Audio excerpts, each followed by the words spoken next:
আম্মা জান মা খাদিজা ওনার জীবনেতে আসছে রাদিয়াল্লাহু তাআলা আনহা। উনি এখন অসুস্থ হয়ে গেলেন, মৃত্যুর সময় ঘনিয়ে আসছে।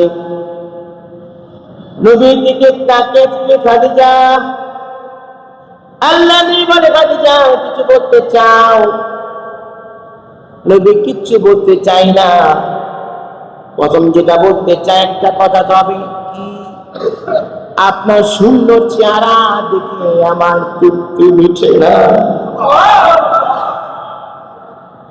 নবী গো, আপনার চেহারা এত সুন্দর, এত মায়াবী, এত আদরে, ও আল্লাহ নবী আপনার চেহারা দেখে আমার তৃপ্তি মিটে না। এই জন্য আল্লাহ হযরত বলেন উঠা দো পর্দা দেখা দো চেহারা, উঠা দো পর্দা দেখা দো চেহারা, के नूर बारी हिजाब में है ज़माना तारीक हो रहा है, मेहर कब से निकाबों में है, उठा तो पर्दा दिखा तो चेहरा। তো নবীজি থেকে তাকিয়ে আছেন। এবার মা খাদিজা বললেন নবী গো, আমি যখন মারা যাব আপনি আমার চেহারাটা কিবলামুখী করে দিবেন। সুবহানাল্লাহ। আমি শুনেছি যদি কোনো লাশ কবরে রাখার পরে মুখ কিবলা থেকে সরে যায় এটা আযাবের নিদর্শন। মা খাদিজা বলে নবী গো, শুনেছি যদি মুখটা কিবলা থেকে সরে যায় এটা আযাবের নিদর্শন। ও আল্লাহর নবী, আপনি আমাকে কবরে শোয়াই দিবেন, আমার চেহারাটা আপনি নিজে কিবলামুখী করে দিবেন। আরেকটা চাপ তার কাছে দিবেন নিয়াজি বলেন। বললেন কি চাও বলো?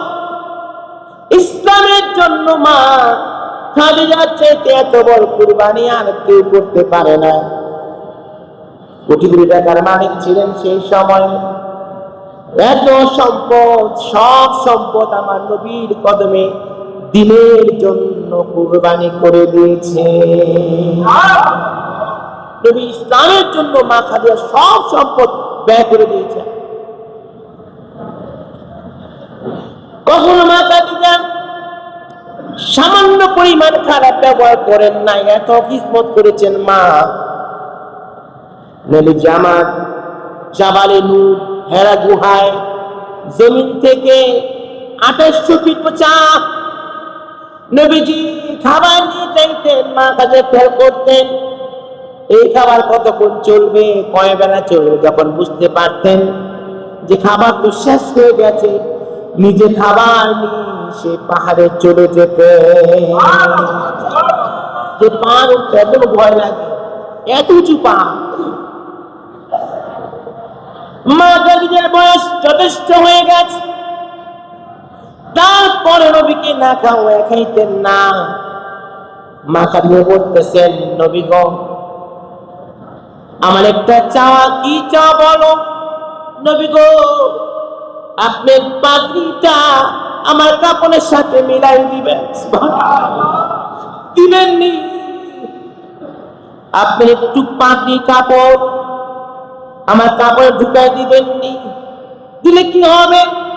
আমার মন বলে গো নবী, এই পাগড়ি দেখলে আমার কবর আযাব বন্ধ হয়ে যাবে।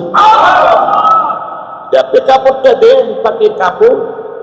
আমার মন বলে আমার কবরে আযাব হবে না, আমি শান্তি পাবো। নবী বলে খাদিজা রে, শুধু পাপি নয়, তুমি যদি আমার গায়ের চামড়া চাইতে আমি সেটাও দিতাম। আমি তোমাকে এত ভালোবাসি, তুমি যদি আমার চামড়াও চাইতে আমি দিতাম। অনেক বড় মহব্বতের কথা। এবার মা খাদিজা ইন্তেকাল করলে, মা খাদিজার কবরে রহমতের নবী লাশ নামিয়েছেন।